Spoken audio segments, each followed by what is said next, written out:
In the interest of building all members' business skills, a different member each week is charged with presenting on a topic of their choosing in our 3-minute business group.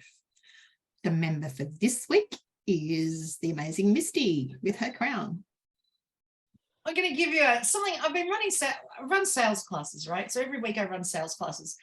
And so this week the class was on finding the joy in the work that you do. And so from running this class 5 times already this week, something keeps cropping out that showed up in the class, which was about being generous with your time and with who you are and your excitement for this thing that you do. So I want you to think about what it is that you do, right? And think about, where is the surplus of joy? What is it that you love the most about what it is that you do, right? Now, this surplus of joy would be you love it so much that it's enough to get you out of bed very early on a Saturday morning to go do your work. So what is it about your work that brings you joy? And what is it that you see in others that brings them joy about the work that you do, right? So I'll give you a quick example. Michael Jordan, he is most joyous about basketball. All the time he was walking around with a basketball. When he was playing, he just wanted to play basketball all the time. So he would be carrying around a basketball. He would be playing basketball. He would turn up. He would just play every opportunity that he got. And he would be saying this to people. See, when Michael Jordan was playing basketball, ticket sales were through the roof with the NBA. And the NBA thought that everybody liked the basketball. Then when Michael Jordan retired, the ticket sales dropped off. With the ticket sales dropping off, so does the hot dogs, so does the drinks, so does the caps, and so does the jersey sales, right? So when they went back and tracked through it, they realized that Michael Jordan sold tickets, but he didn't sell tickets because he was great at Chicago Bulls and everyone wanted to watch the Bulls. He sold tickets this way. He held a basketball, he walked around, he played basketball, and he said to people, are you coming to the game? Are you coming to the game? Are you coming to the game? You should come to the game. You should come to the game. And sometimes people would say to him, I can't come to the game, they've sold out. I can't come to the game, I don't have that much money. I can't come to the game, it falls on a work day, whatever it is. And he'd say, no, it doesn't have to be the game, it has to be a game. Go to any game, go to a local basketball court and encourage some of the kids to keep playing basketball. Drive down the street, and if there's some kids playing basketball out the front on their driveway, jump in and play basketball with them, or go to a high school game and watch any basketball game.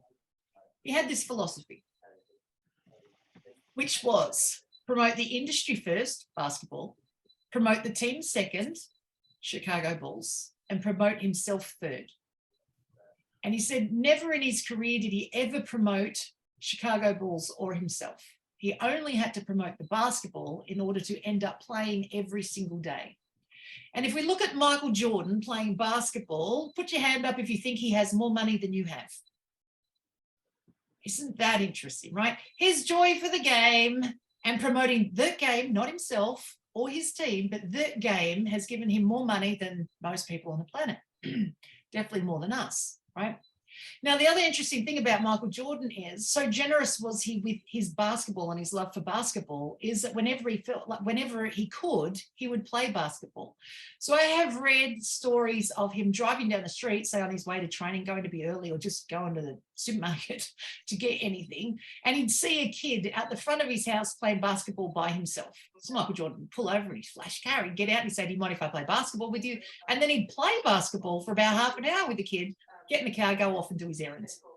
And of course, those kids would go home and go, oh, you couldn't believe what happened this afternoon when their parents get home from school, get home from work. They'd say, I just played basketball with Michael Jordan this afternoon. And of course, the parents don't believe him until a neighbour somewhere down the street a few days later says, yeah, so there was someone over playing basketball with your kid the other day, rocked up in a flash car, and oh, Johnny keeps saying that Michael Jordan come over and played. He said, wouldn't be surprised because he had a really flash car and he came out. He seemed to know what he was doing. So for about half an hour and then just drove away. So, and the neighbours are like, we're kind of watching because who's this guy that's just over playing basketball with Johnny at the front? So he just loved it so much that he would generously just give his time to go play basketball. So I want you to have a think about this. Think about this thing that you love the most about what you do, the part that gives you the most amount of joy. And regardless of how good you are at it, and how much you're worth and how much others say you are worth, and don't give it away for free.